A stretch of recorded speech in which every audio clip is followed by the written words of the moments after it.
This top-notch academic program sets Benedictine College apart, and we have the following people to thank for that. Please stand when I read off your names. Joe Brungard, Joseph Humphrey, Mark Vandelow, Ryan Moorhead, Salvatore Snyderbauer, Suzanne Hammonds, Theodore Hanman, and our co-chairs of the Discovery Day Committee, Terry Malloy and Julie Bowen. Congratulations.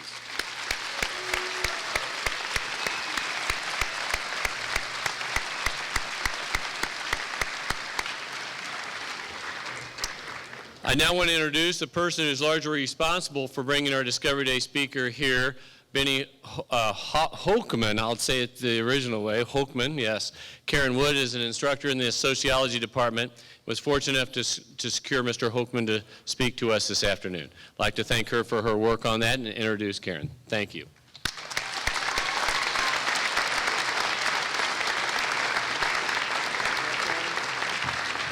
Born in Poland in the 1920s, Benny Hochman enjoyed a very joyful childhood. His family ran a successful bakery, and there was always plenty of food and laughter and love in the Hochman home. That all changed one night in 1939 when the Nazis invaded his home in the middle of the night and took from him his father and mother, brother and sister, and all the joy and laughter around which they had built their lives. I can tell you that it is not easy for Mr. Hochman to tell his story. It will not be easy for us to hear it. But in many ways, his story is a discovery of a human heart latching onto goodness and light during a time of absolute darkness and unimaginable evil. This afternoon at Benedictine College, we will discover aspects of the Holocaust not found in the history books. We will journey, as Mr. Hochman's book suggests, from hell to here.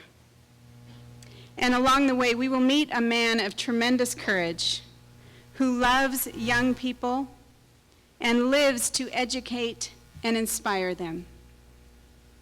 Please help me welcome this year's Discovery speaker, Mr. Benny Hochman.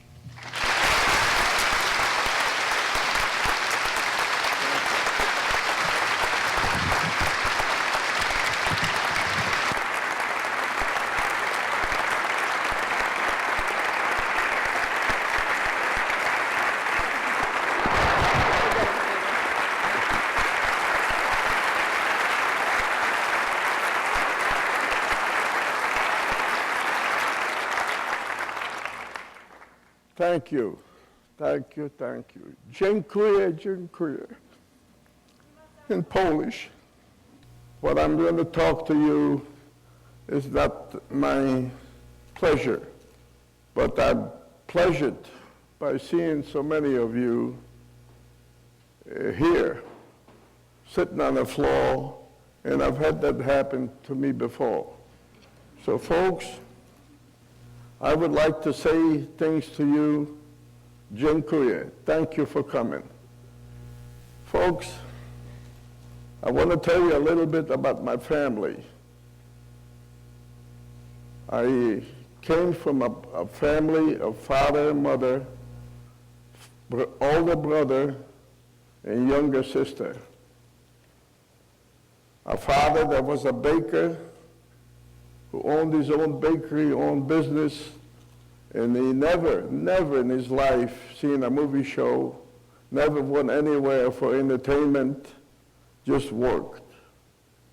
And his life started in Germany.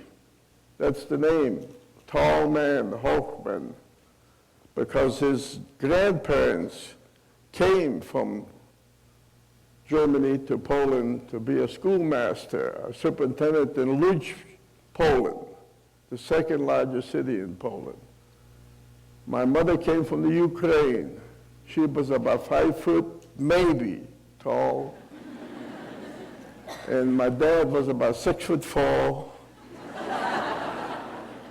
She came from the Ukraine, he came from Germany. A wonderful get-together, wonderful life, had children, and very successfully. The bakery consisted of 22 men working, not one piece of machinery in there. Everything was done by hand. 3 ovens fired by wood, coal, not coal, but wood, and then later by coal. Folks, life was wonderful.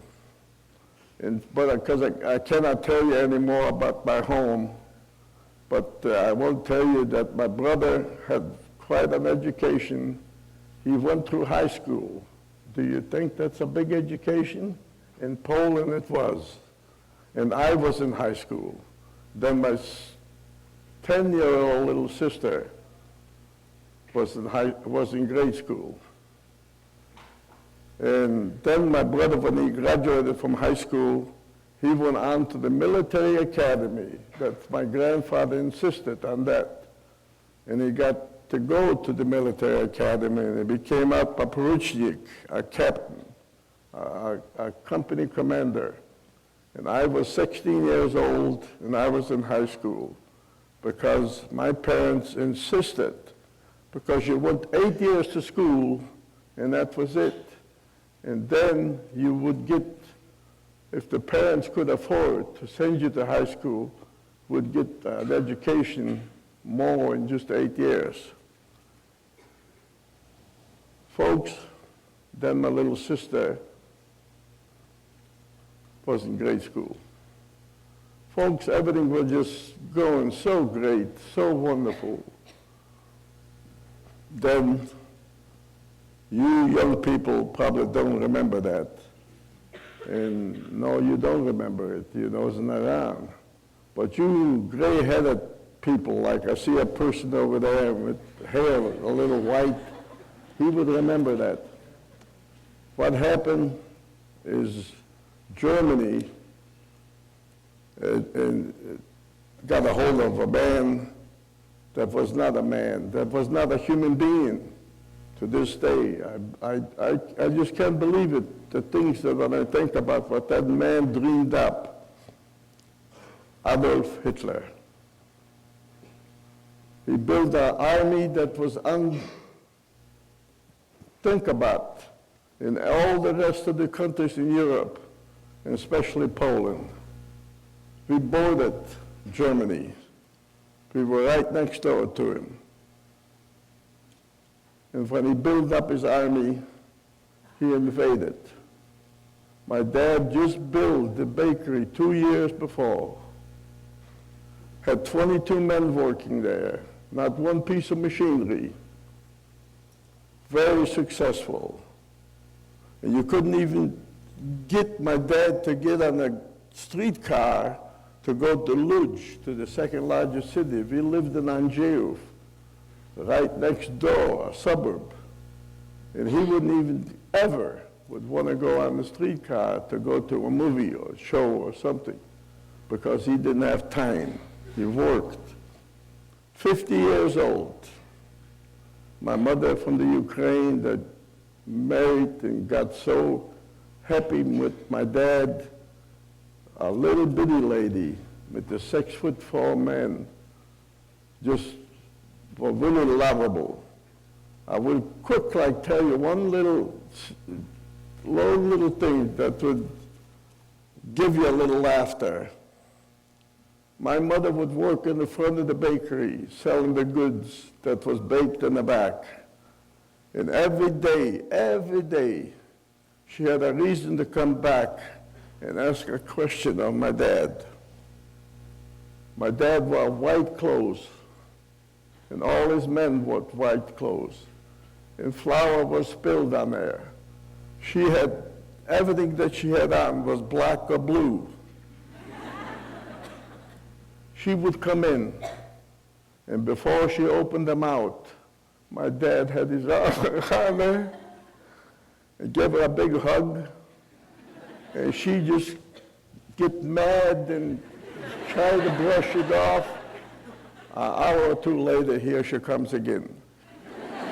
And that was the entertainment for all the 22 bakers to see those two loving each other.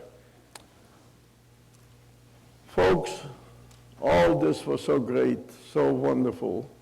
I was in high school, and I tried my best to help my mother every early morning to deliver a horse in a wagon and two other horses and wagons so that other men did, and deliver food, bread and rolls and all that kind of stuff to grocery stores, to businesses. And I was only 5 or 6 years old. I would get up and help her. And that was just a wonderful thing to do for me and for her. And that all came to an end too. And when the Germans arrived, all this comes to an end. I don't talk because I haven't written it down exactly one thing to another. But you will get the whole story. Try to. The next thing what would happen is when the Germans came in, and my brother was just captured in Warsaw with his company of soldiers.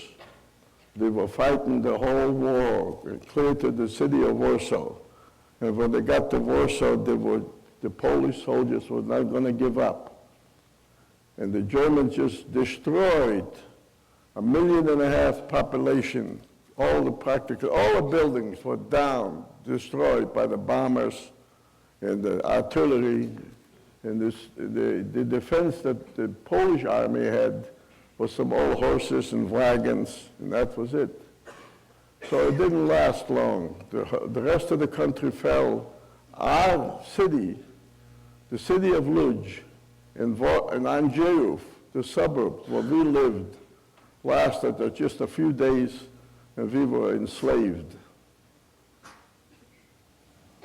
When my brother was captured, after trying to, him and his company, defending the city of Warsaw, and when he could not defend it no more, and most of his military people were killed, and he was not hurt even, but he was captured. He was captured, kept for a little while, and for some reason or another, they let all of them go home. He came home, and my father and mother, by then, they didn't have the bakery no more. It was taken away from him. A guy that couldn't even be a baker, who all he could do is split wood to fire the ovens and take care of our 3 horses. The 3 horses was just like having 3 pickups, trucks. And when the Germans marched in, and that's when my dad lost his bakery. There was a man working for my dad that couldn't do any of the baking. He just took care of the horses and stuff like this. And then suddenly, when the Germans marched in, he had a swastika on his arm.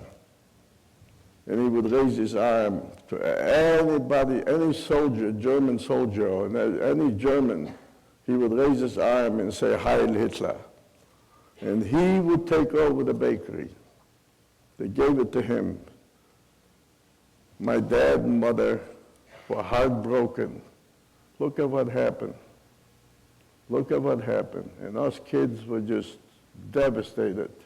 School was closed. We didn't go to school no more. Folks, we were devastated. But that was nothing. Till one night, when the whole family was sound asleep, all of us was sound asleep, about 1 or 2 in the morning, there was a pounding on the door upstairs above the bakery where our living quarters were. And my mother go to the door, and she opened the door. But by that time, they just broke in the door. And the Nazis came in, the Germans, with their guns and everything. All of us, the whole family, stood in our night clothes in the living quarters. And the Germans grabbed my brother. That day and night, in Lodz and all over Poland, anybody with any higher education, and you knew it from people that were just no good, and would tell them who's got a big education, would be rounded up. Because to leave them free, they would cause trouble for the Germans. They're educated, and they will steer up the masses. So they grabbed my brother and my 5-foot-tall little mother. She was not going to let him go. He was about 6'2" or 3", like my father. And she ran over there and just wrapped herself around my brother, wasn't going to let him go. They knocked my mother to the floor with a rifle butt. And I'm 16 years old, 6 foot tall, and I ran over there, and I'm going to protect my mother. Picked her up off of the floor, and they put me right over there next to my brother. And there were just minutes. We were marched out of the door, and across the street, 2 blocks down, 2 or 3 blocks down, I just found it 5 years ago. I was back there, first time. It was the railroad depot. Train was waiting for us. And any of you people that have been to Europe and you've seen some of the size of the boxcars, about half the size as you see in Sydney, where I live, is the Union Pacific and the Burlington Railroad. Huge, huge boxcars. And many, many times I think about it. And I got a railroad engineer across the street, and I have to talk to him about it when he complains about his job. And I tell him about the railroad in Poland.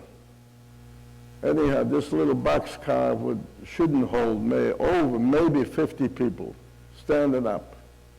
100 of us would be posted there. They marched us over there, and everybody get up, climb up there. And it was always schnell, fast, get up there. And we were packed in 100 or so in this boxcar. The door was closed, and after so long, and how long, I could not tell you, because all the boxcars had to be filled. And then we would pull out. We would pull out. And to this day, I have met some people who've been in those boxcars, and very few of them are left anymore. In fact, I don't remember one anymore in Nebraska that I can talk to about it. I used to go to Omaha, and I would meet some of those people, but they're not around no more.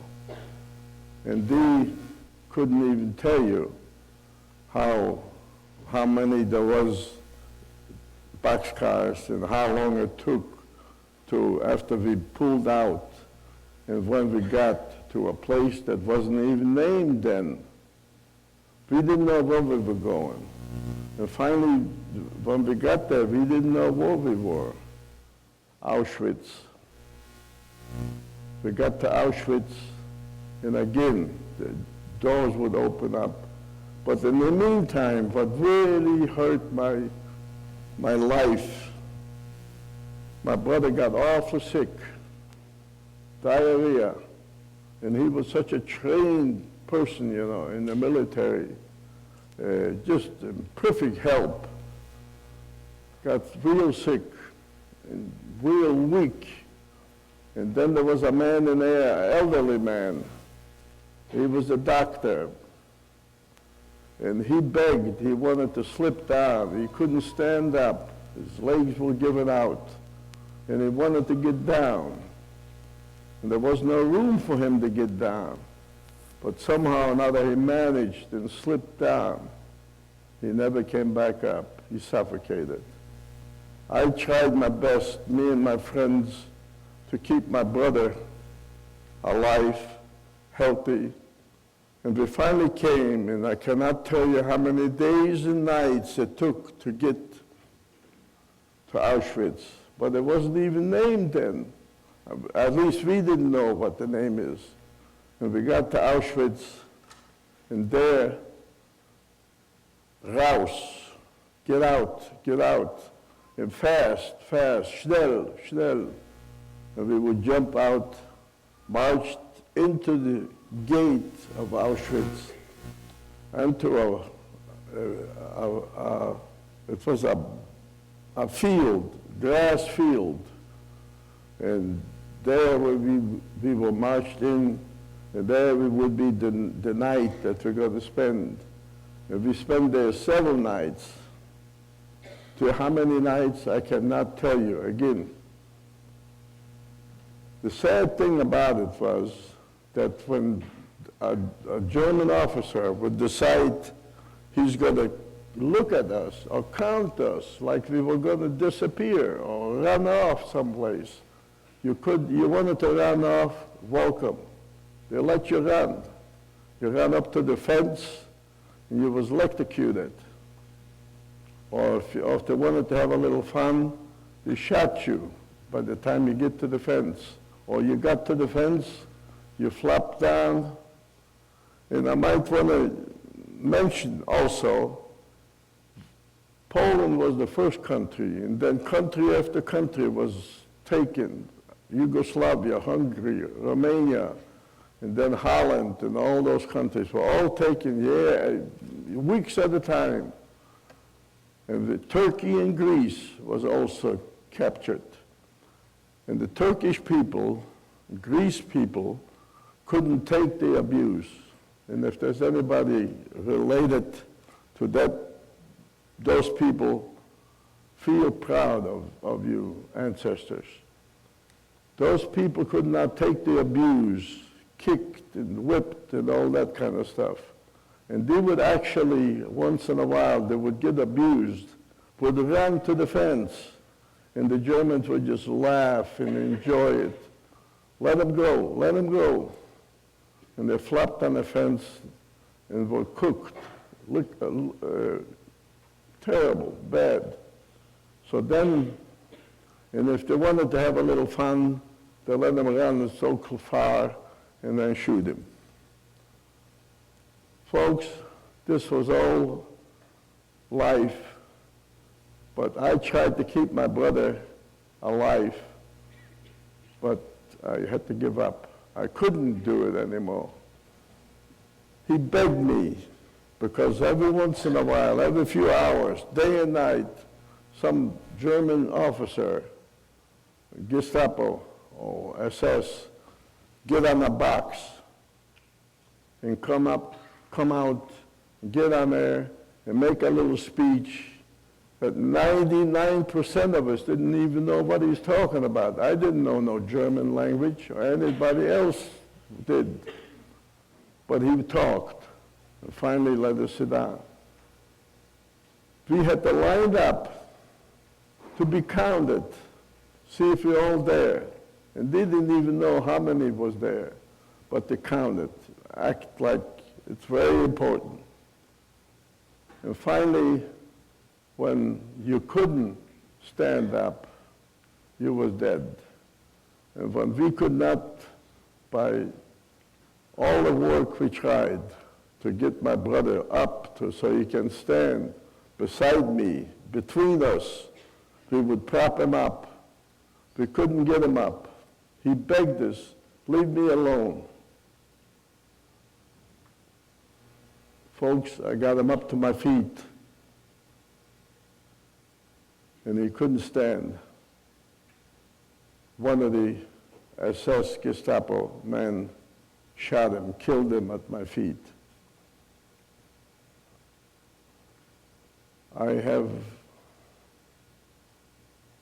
My heart is hurting whenever I talk about my brother.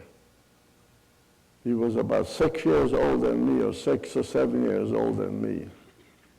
He was a retired poruchnik, not retired, but officially a poruchnik, very highly decorated.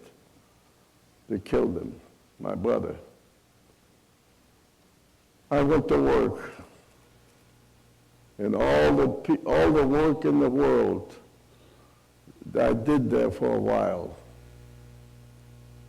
And suddenly, after they got ready to, because so many trains would arrive from all over Europe, thousands of people in each train. I got pictures when a train would pull into Buchenwald,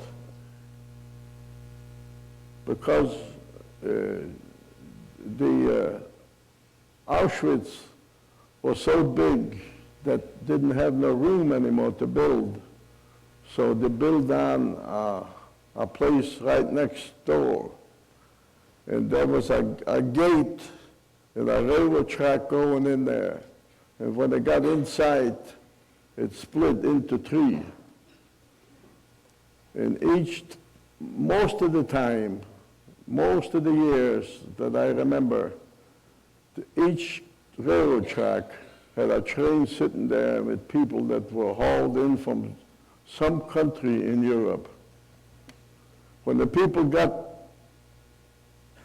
there, train after train, the orders came to undress naked, everybody, men, women, children, undress naked, and put your clothes on your two suitcases that were sitting beside you.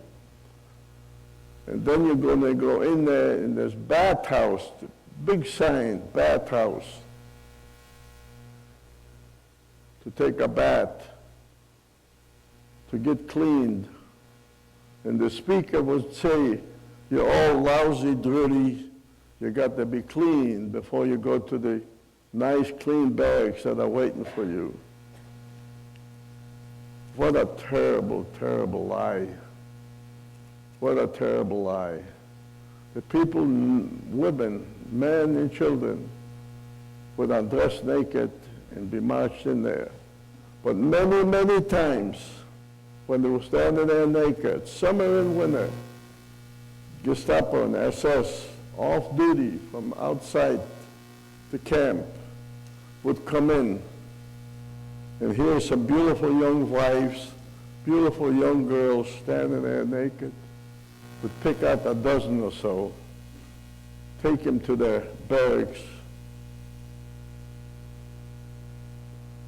Next morning, some of our crews that had a wagon and 4 men pushing would go to the outside to the barracks where those Gestapo and SS lived. We knew where it was. And in the alley by the trash cans, there would be a dozen or so beautiful young ladies, women, shot to the head, and we would take them to be burned.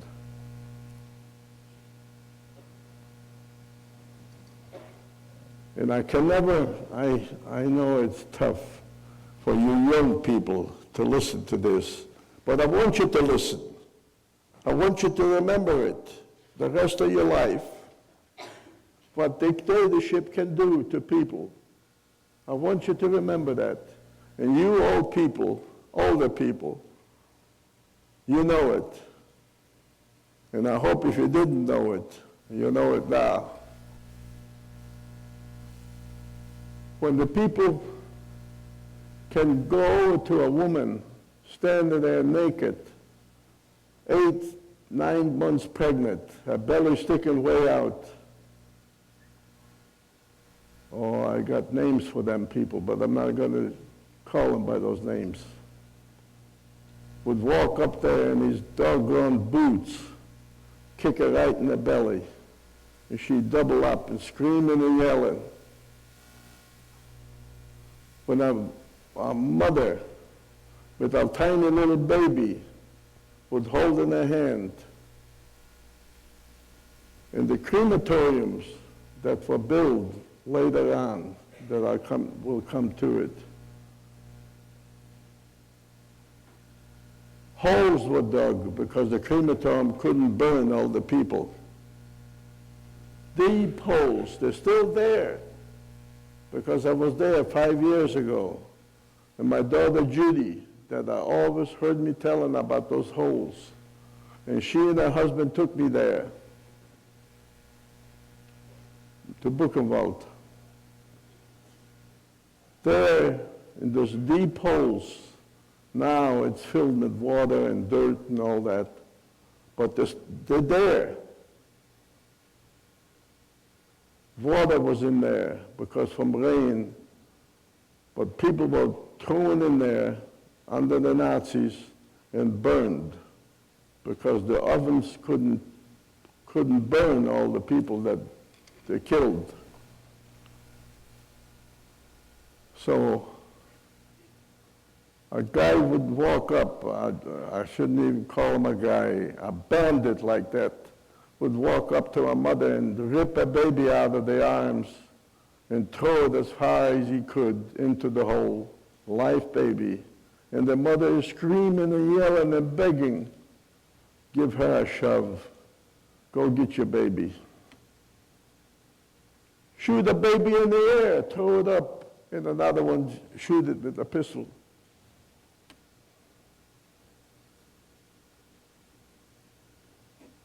Then I'm going to get a different job.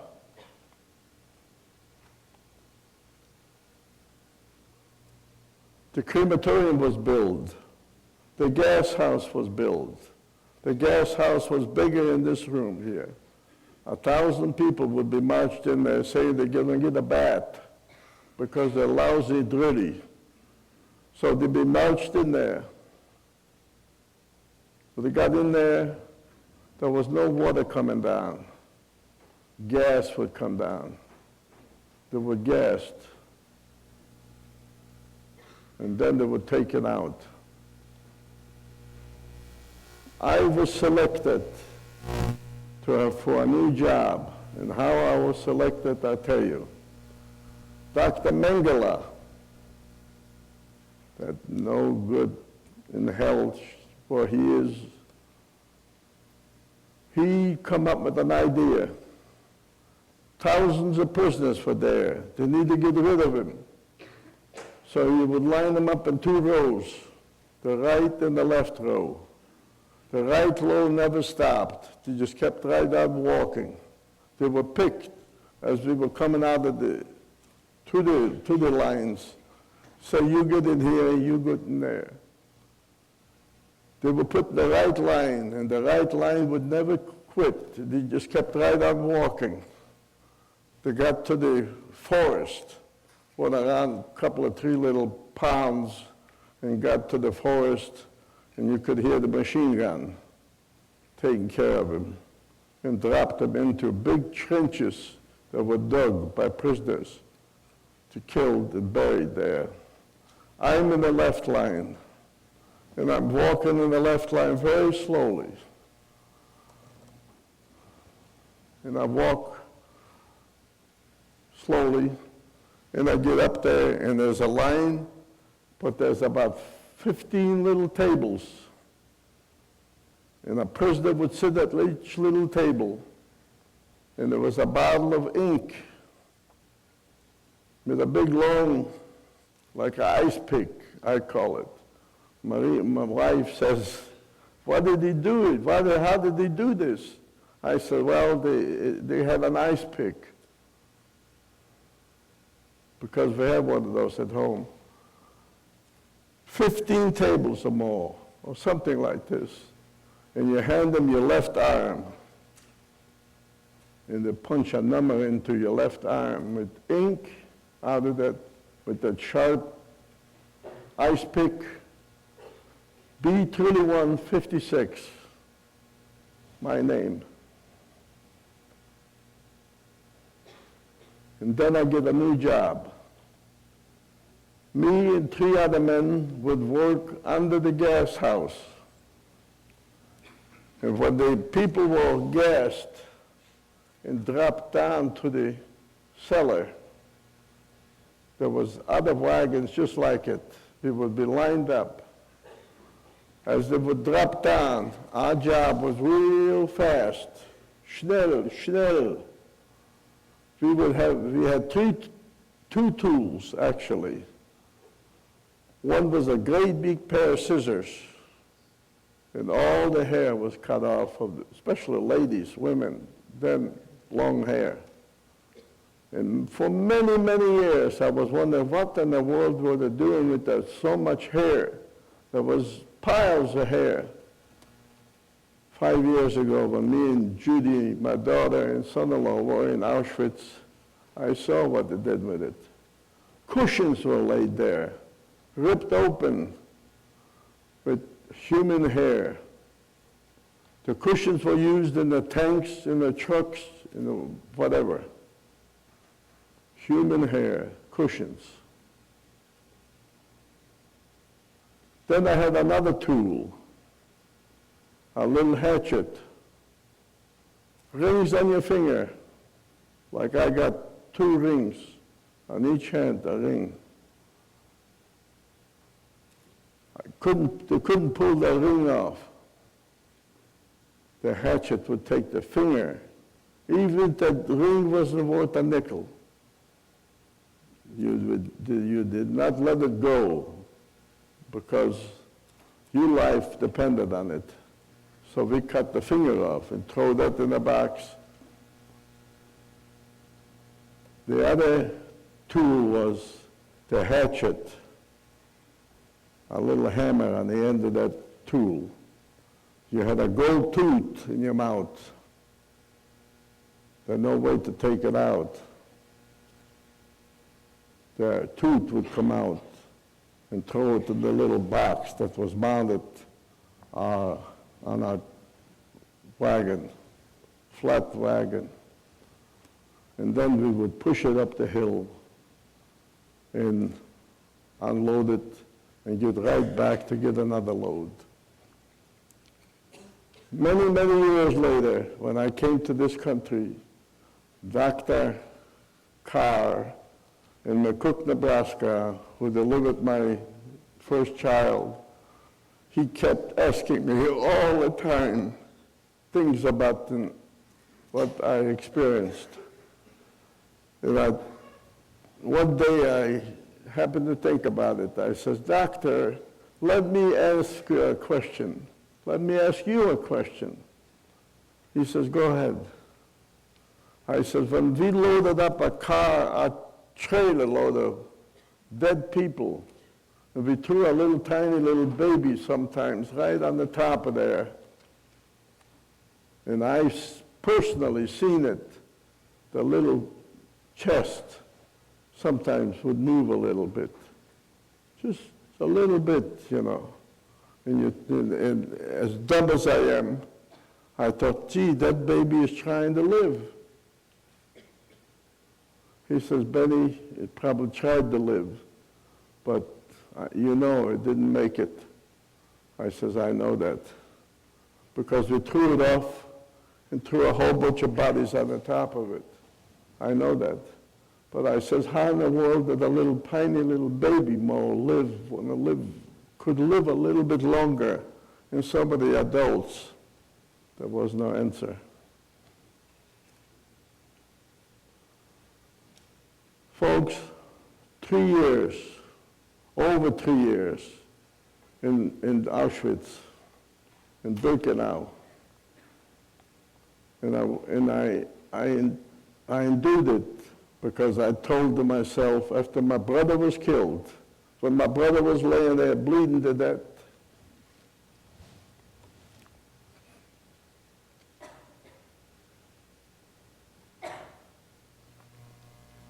I couldn't take it. I says, them so-and-sos are going to kill me. I'm going to survive. Then I found out from some other friends, I didn't get to see him, my father and mother, 2 years later, and my little sister, 10 years old, or she would have been about 12 years old, came to Auschwitz. And he went through suitcases to sort the clothes and stuff out of there.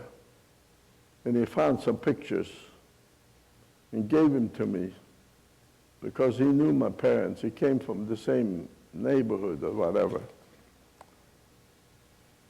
He gave them to me, and one day there was a big search. There was search every once in a while.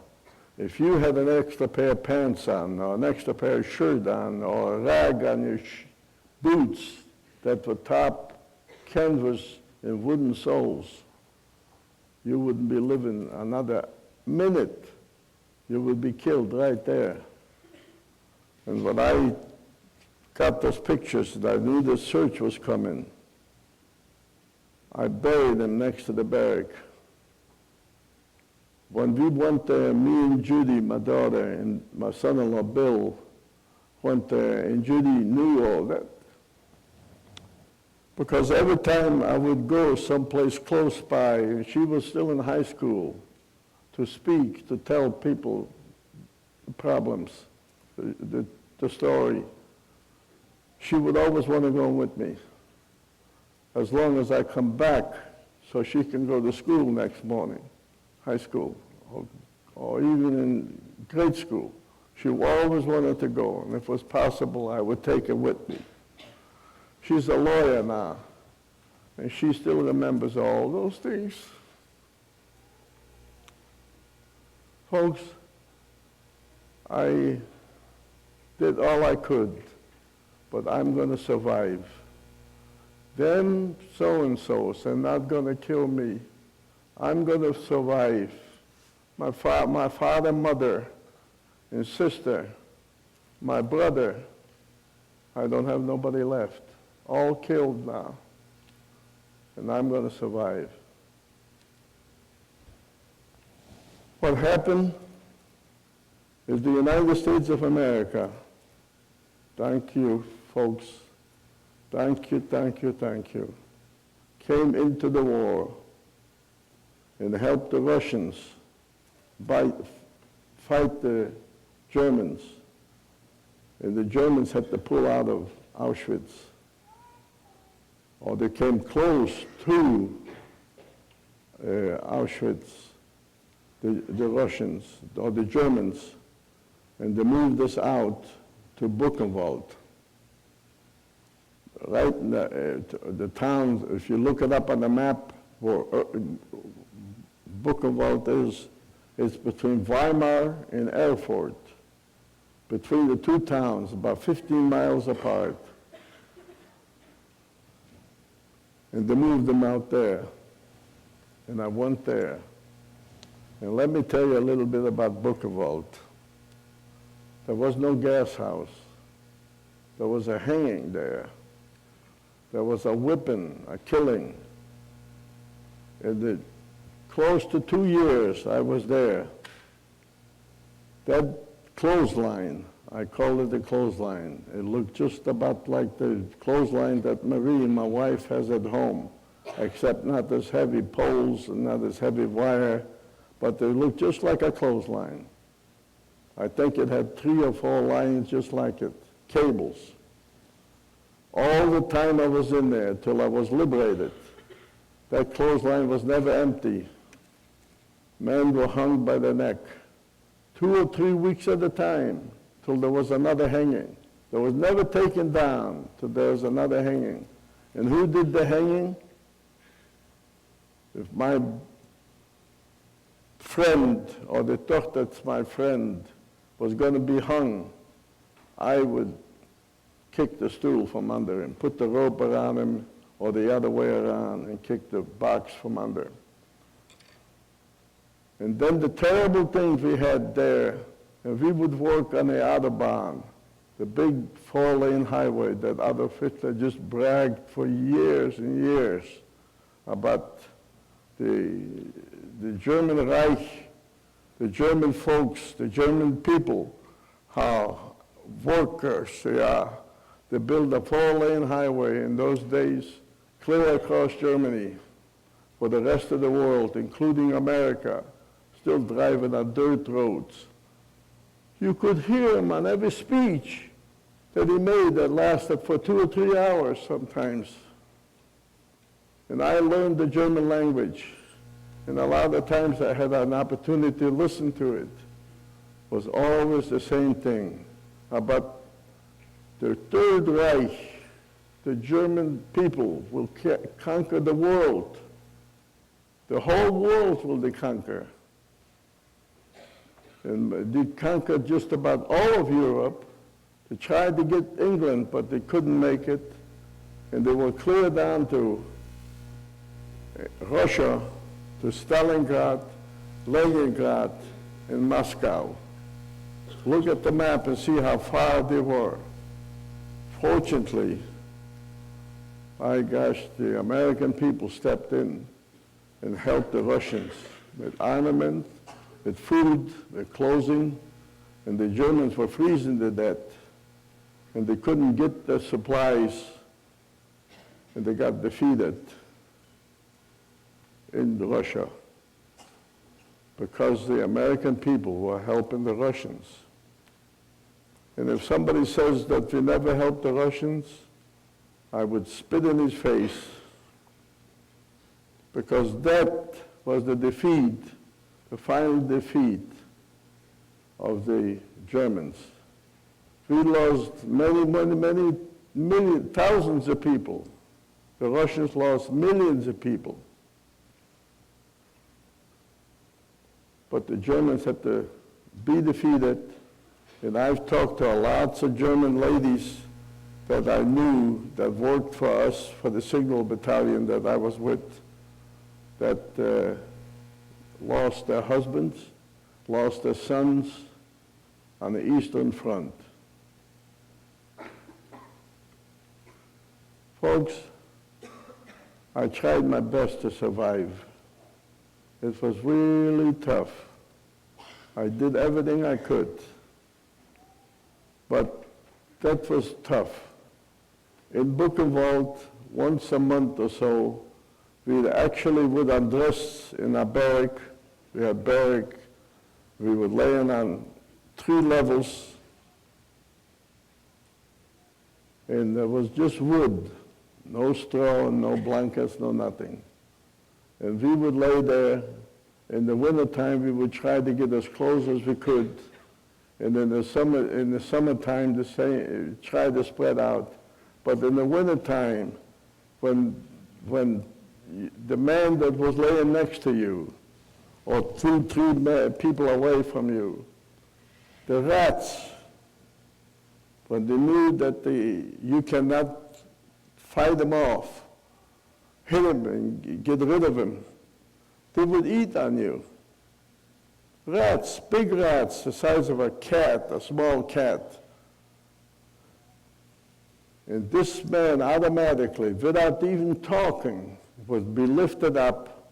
He was dead or near dead, and moved clear over there and let the rats work on him all night long and leave us alone. That kind of a life we had in Buchenwald. Another thing we had in Buchenwald that was terrible. Ilse Koch, the wife of the commanding officer of Germany, of the concentration camp, she would come in riding on a Palomino horse, surrounded by guards on horses. And she just was looking for somebody to kill.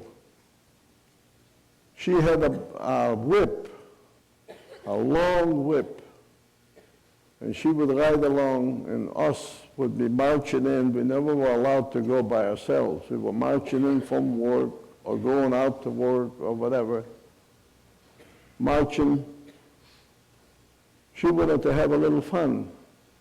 She gave orders to pull this guy out because he didn't remove his cap quick enough and bow down far enough. That was the orders. Bow down to the queen, Ilse Koch, the wife. And you didn't do it, supposedly. And the rest of us would march on. She would sit on that horse and whip this man to death, cut him to pieces with her bullwhip. And then if he wasn't dead, she'd ride around there, and on the way out, if he wasn't dead, she finished you. Once a month, we would actually undress in our barracks, and we would go take a shower, a bath. And prisoners would give us a haircut, a clipping on your hair with hand clippers, and that was terrible. They were dull, and they just pulled your hair out. You was bleeding, cut your skin because you got sores all over, and those clippers would just cut your sores, and it was just awful. Ilse Koch would come in with all those naked men, and she'd look us over. If there was a man there with a whole bunch of tattoos on him, pictures and everything, like a lot of people like to do, have that done to them. And this man would be taken out, and I don't know how else to say it, killed, butchered, and skinned. And that little piece of skin would come off, ribs would be cut out, and she would make that into pictures on her wall, sewed together, and it was by artists, prisoners that was capable of doing that. Ilse Koch, that beast, the wife of the commanding officer.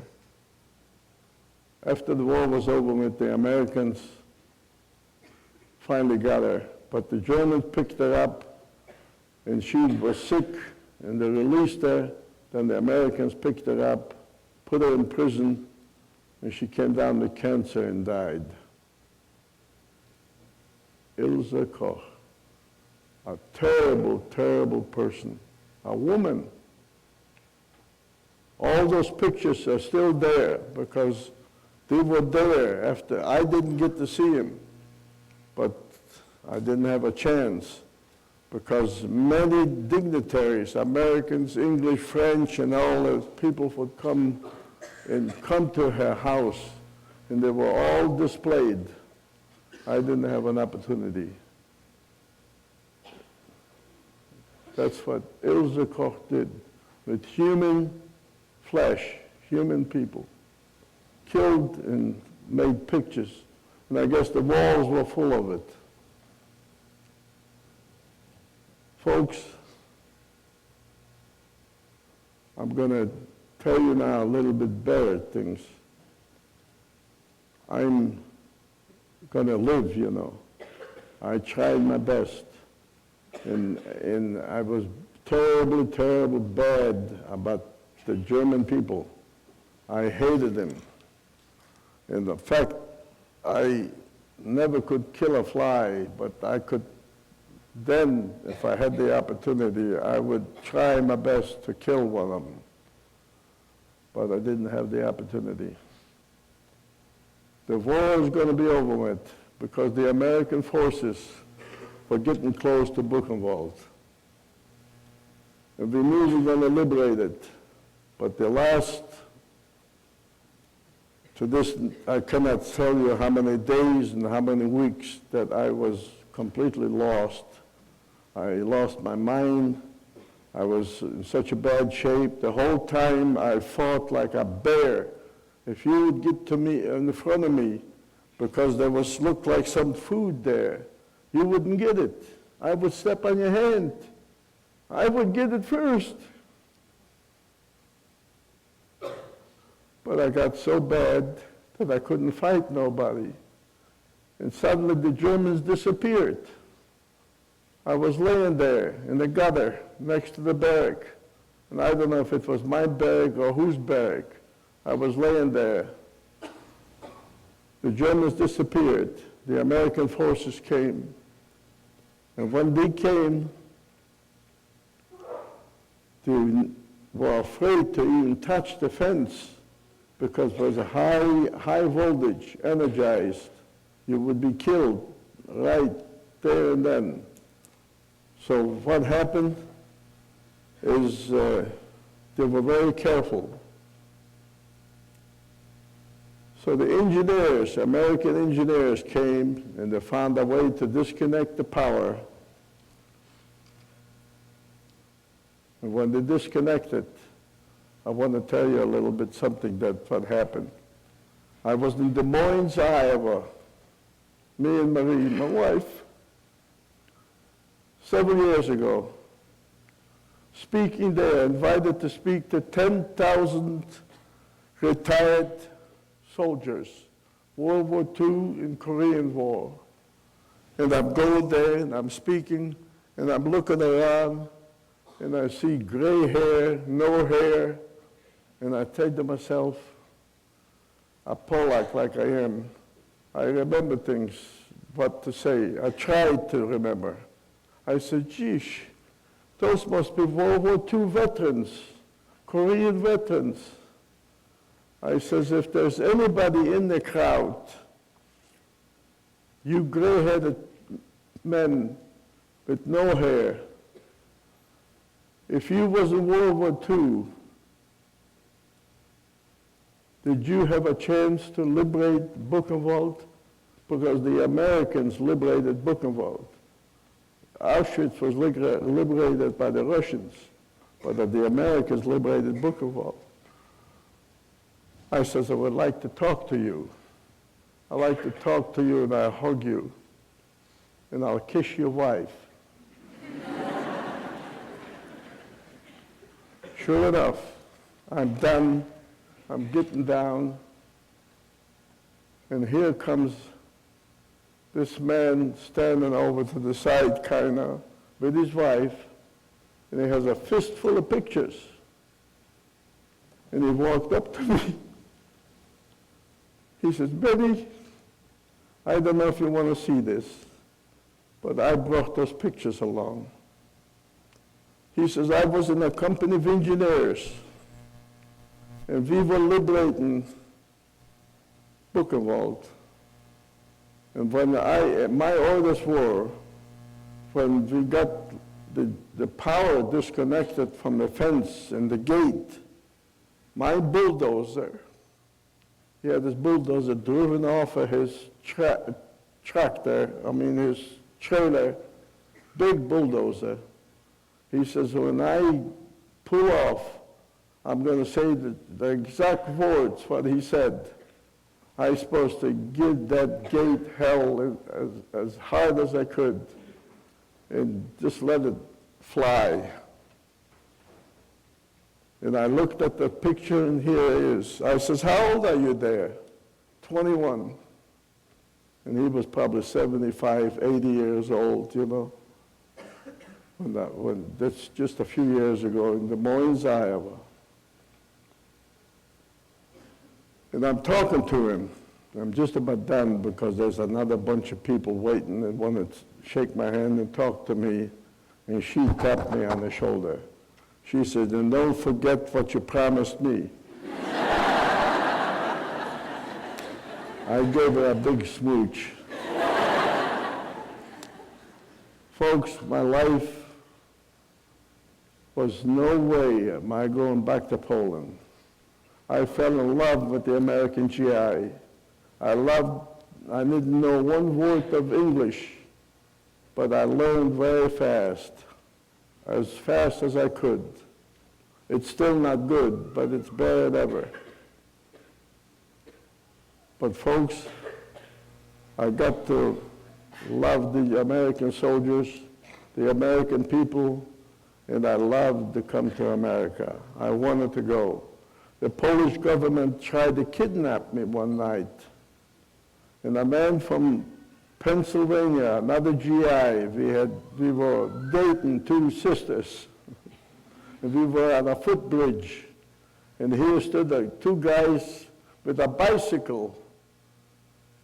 And they grabbed me. He said, "You going back to Poland?" And I hollered, "Tony!" And Tony comes around and he grabbed that bicycle. He started swinging at them Polacks. And then he threw that bicycle in the river. It was a footbridge. And bad kissing in Germany. Folks, the single battalion that liberated me, Charles Kinney from Evansville, Indiana, he came in there and he saw me laying there, and the healthy prisoners were climbing and begging food from all the trucks, Jeeps and 6x6s and everything.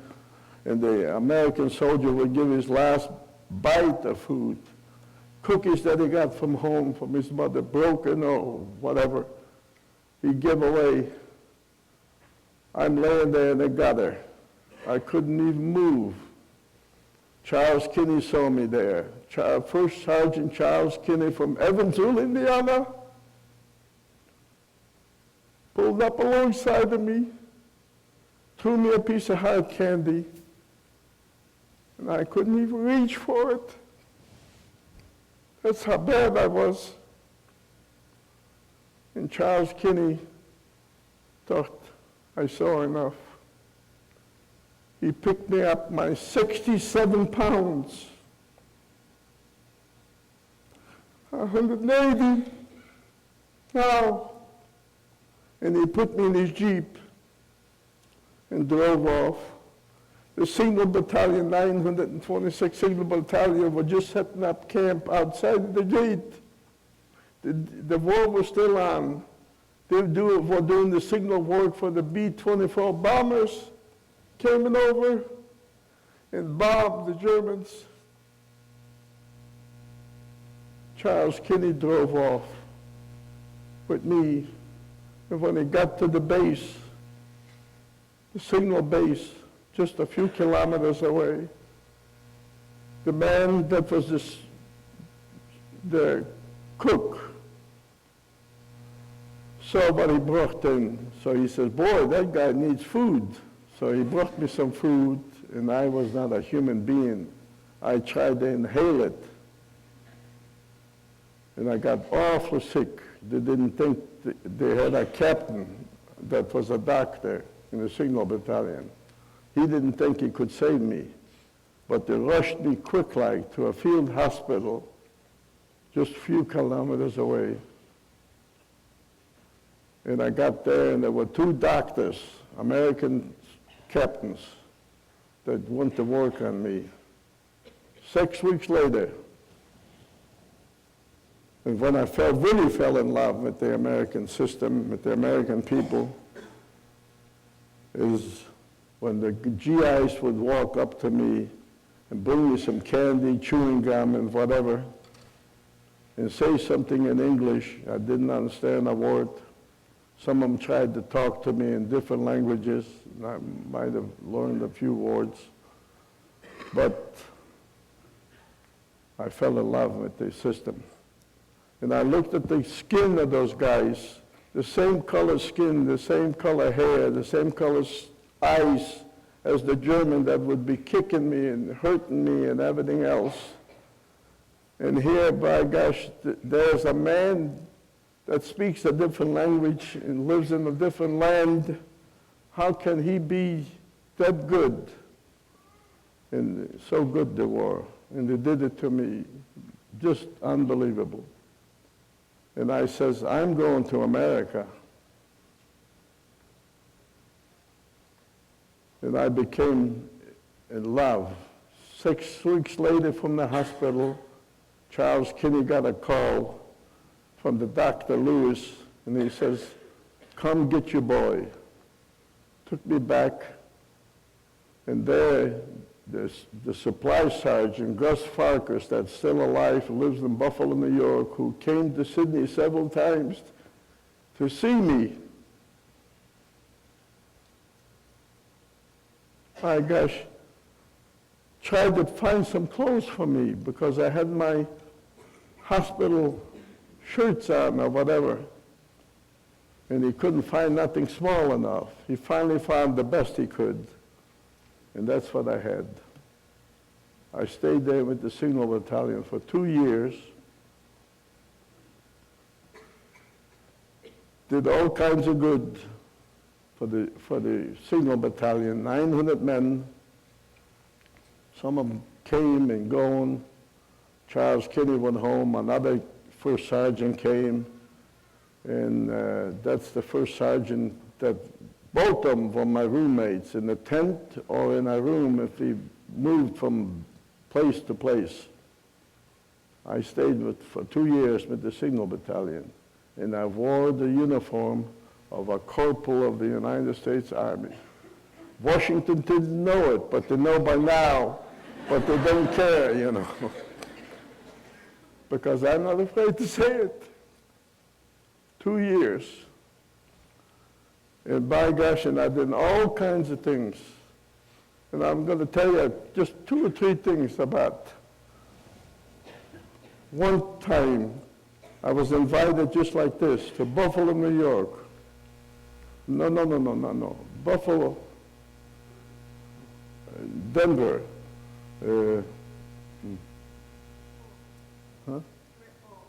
Boulder. Thank you. Boulder, Colorado, the University of Colorado. 40,000 students for 10 days to speak. Well, it wasn't just to speak, but I'm going to debate 10 other guys for 10 days, 2 hours in the morning, 2 hours in the afternoon. World programs, world things, world affairs. So I go to Boulder, Colorado, and I'm walking into the Mackey Auditorium, and there sits 1, 2, 3, 4, about 8, 9 guys, Dr. so-and-so, Professor so-and-so, lawyer so-and-so, telephone man, Benny Hochman, proud of it. And every one of those people would get up and say things so bad about the United States of America. My heart was just to collapse. Bad. Rich, fat guys came in, flying in, fancy suits on and all that, saying bad things about the government of the United States. And I say to myself, what the heck, and how can I answer those guys? There's no way in the world. They were using words that I didn't even understand. Finally, the GIs of America came in the back of my mind and said, get up and give him hell. Folks, I did exactly that. I talked, I became a GI again. I talked like an American soldier. And when the time was over with, the 2 hours was over with, 5,000 students from Boulder, Colorado, from the University of Colorado, would walk out with me, and I'm trying to go to get lunch, then come back for another session. They didn't follow them, goofy professors. And if there's one here in the room, a professor, I'm not a bit sorry. Because I tell you what,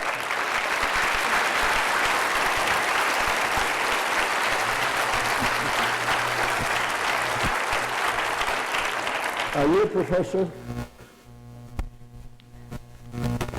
You're probably a good man. Folks, they were terrible. Rich and fat. And the things they said about our GIs, the Vietnam War was on then. And the words they were talking about the war didn't bother me, but they were talking about our soldiers.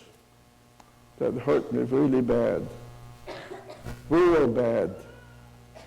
Anyhow, folks, I ended up traveling an awful lot. And to this day, you know, I started like in 49, and to this day, I ended up, for instance, I went to Fargo, North Dakota here just a few years ago. And, I've been there 3 times.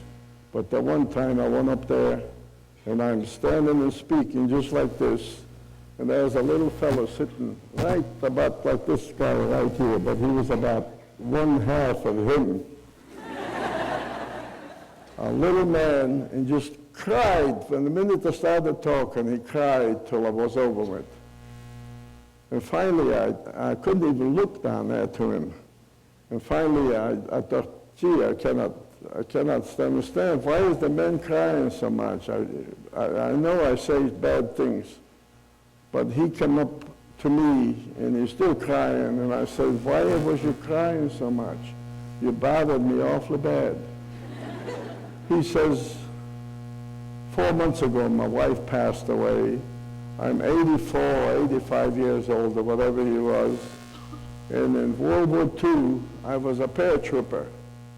And we were flying across the English Channel from England to France to drop off there.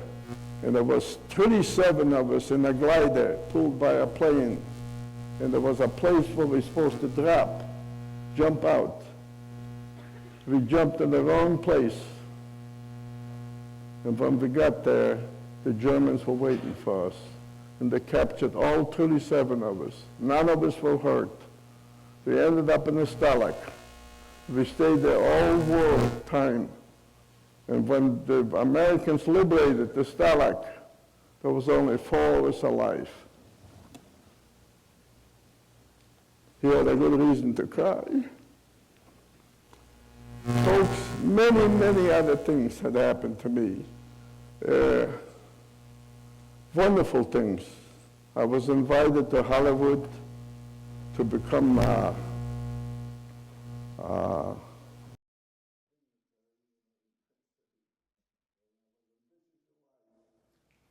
of you kids don't know that show. That was quite a show at one time. Ralph Edwards was the head of it on NBC. And many other things happened to me. But the most wonderful thing that happened to me is I finally got married. My first wife passed away when she was pretty young, left me with 3 wonderful children. Another lady that worked with me in the telephone company, and she couldn't be here because she had other things to do. And anyhow, I very, very happy and excited. And then this beautiful little lady that I never met in my life called me, and she says she wants me to come here. And she came, and we drove 10 hours, or 9 or 10 hours to come here. And I'm happy that I came, because I never found any nicer people. I've met lots of nice American people everywhere, but this is great, great. I should say yes, that this is the best.